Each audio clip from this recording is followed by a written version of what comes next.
Hi everyone, this is Simran Sunil Kharwade, third MBBS student, and you are watching Becoming Doctor. So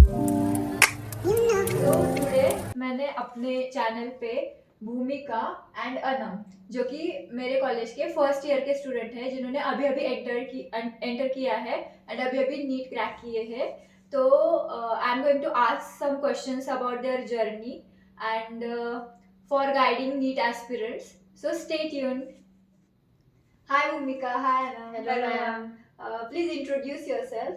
So, hello everyone. My name is Bhumika, and I am currently in first year of GMC Meerut.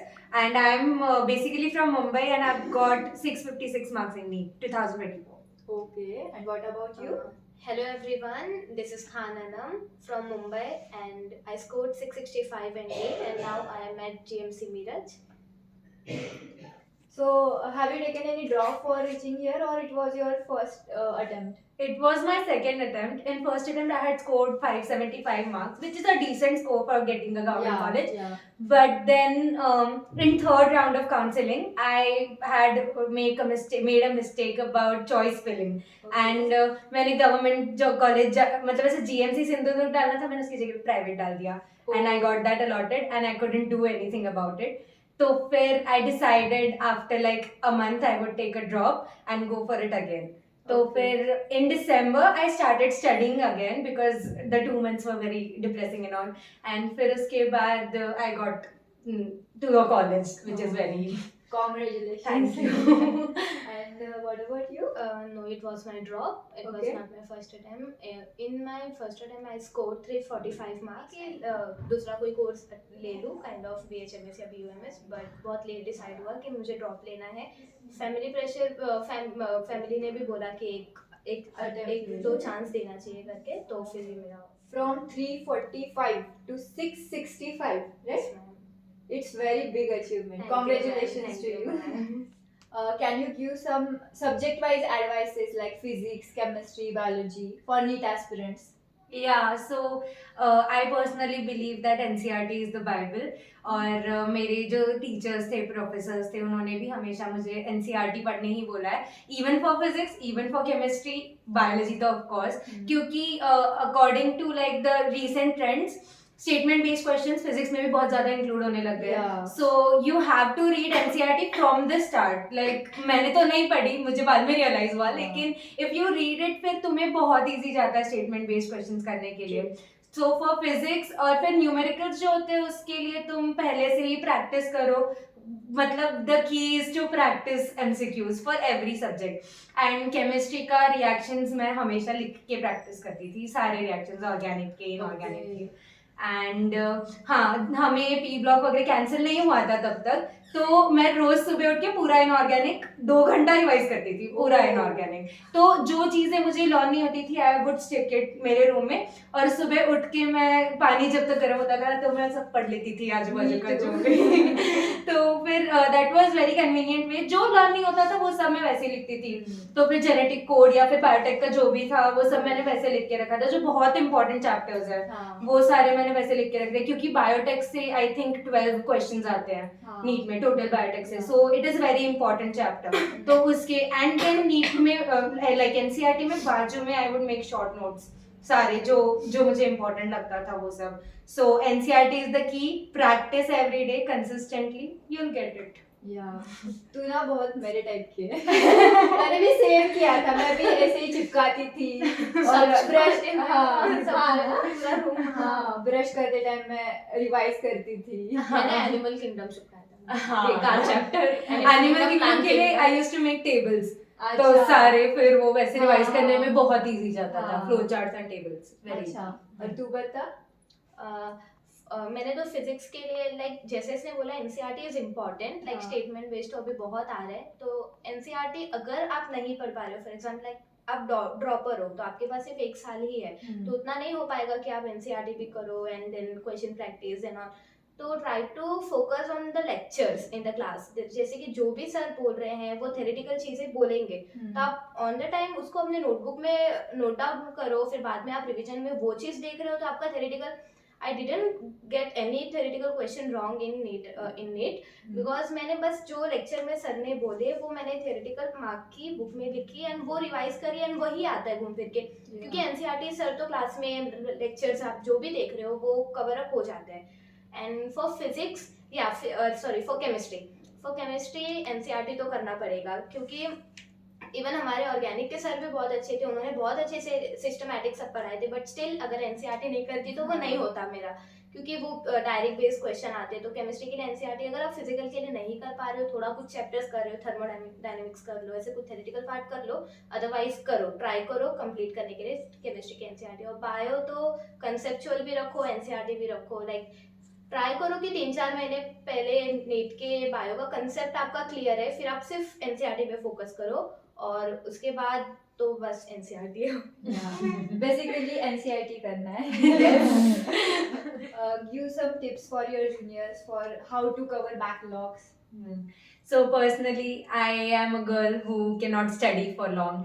तो मैं 11th-12th मैंने नहीं पढ़ा था and eventually मुझे exam के time पे realise होता ओह मुझे पढ़ना चाहिए था एंड फिर मेरे तो बैकलॉग्स हमेशा रहते थे। सो जब रियलाइज होता था तो तभी मैं क्या करती थी कि जो पढ़ा रहे वो मैं मिस नहीं करती थी। अगर वो चीज़ हमें पढ़ा रहे तो उस दिन का उस दिन सॉल्व करना, रिवाइज करना, ये सब तो रहना ही है, मतलब उस दिन वो हो जाना चाहिए, दैट्स इट। एंड जो बैकलॉग्स रहते थे, जैसे आकाश के लेक्चर्स हमारे वीक में 4 ही दिन रहते थे, तो 3 दिन स्पेयर रहते थे, उसमें भी अगर स्कूल की छुट्टी है, मतलब मैं नॉन इंटीग्रेटेड थी तो स्कूल की छुट्टी है या फिर स्कूल में भी कभी कभी, तो वो जो बैकलॉग्स थे वो छुट्टी के दिन कवर करती थी। सो इन दिस वे मेरा जो रीसेंट था वो मिस नहीं होता था एंड बैकलॉग्स भी साथ साथ कवर होते थे, क्योंकि अगर बैकलॉग्स पे फोकस करो तो अभी का चला जाता है, फिर अभी पे फोकस करो तो बैकलॉग्स रह जाते हैं। So this is the way.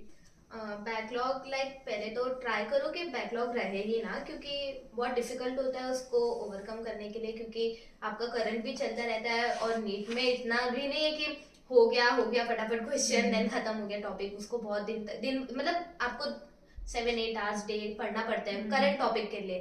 फिर उसके बाद आप अगर बैकलॉग देख रहे हो तो वो टाइम कंज्यूमिंग है, बट इफ अगर होता है तो पहली बात तो लाइक ट्राई करो कि वन शॉट वीडियोस बहुत सारे होते हैं अवेलेबल होते हैं, वो देखो पहले, क्योंकि फिर अगर बैकलॉग कवर करने के लिए आप अगर डेप्थ में जाओगे तो फिर वो बेकार है, फिर करंट भी आपका छूटने वाला है। तो ट्राई करो कि वन शॉट, अगर आपका कंसेप्ट क्लियर है तो वन शॉट देखो, फॉर्मूलाज लिखो, क्वेश्चन प्रैक्टिस कर लो, 1 घंटे का स्लॉट लगा लो, क्वेश्चन कर लो। लाइक मेरा भी बैकलॉग था, एंडिंग में बहुत था, लाइक मेरा थोड़ा हो गया था, मतलब लाइक नीट के थोड़ा 3 महीने पहले ही समथिंग अराउंड मेरा ऑपरेशन हुआ था एक अपेंडिसाइटिस का, तो उसमें मेरे को ऑप्टिक्स, वेव ऑप्टिक्स, पूरा मॉडर्न फिजिक्स पूरा 1 महीने में ख़त्म हो गया था क्लास में, तो वो पूरा मेरा बैकलॉग था। बट लाइक होपफुली कि सर लोग बहुत अच्छे थे, वो लोग लेक्चर्स के बाद वो लोग बैठा के मुझे चीज़ें पढ़ाते थे, वो उन्होंने वो पढ़ा दिया मुझे। जनरली वन शॉट के लिए ज़्यादा जाना नहीं पड़ा, लेकिन वो लोग भी वो काइंड ऑफ वन शॉट ही था, वो लोगों ने आधे 1 घंटे में आधा चैप्टर करा दिए,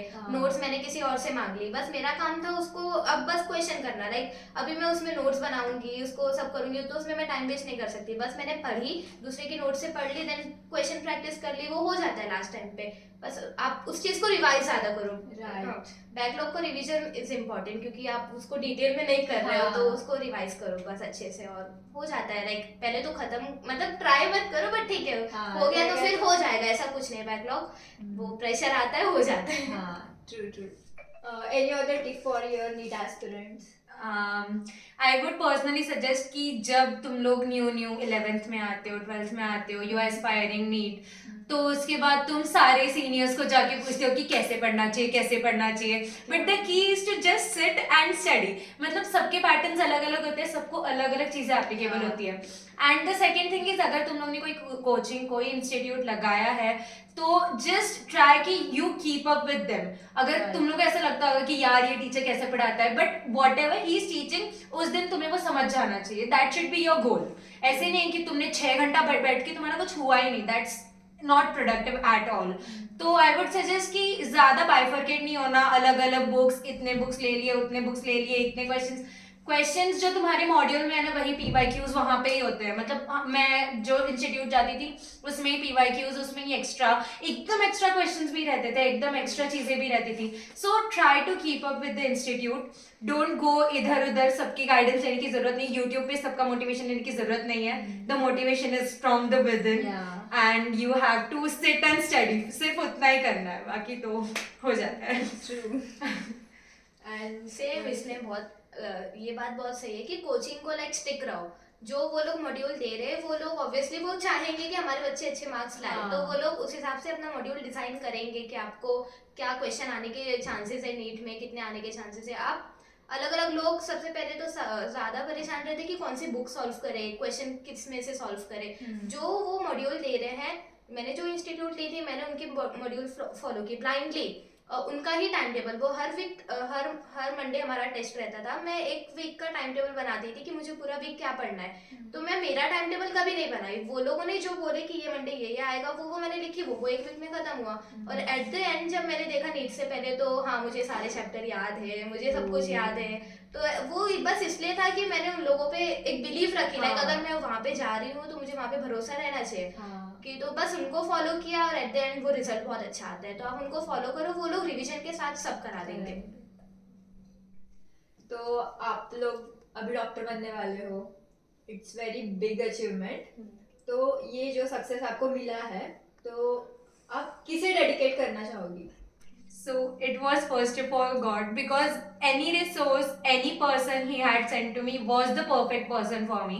Because as I told कि I was not a person to study.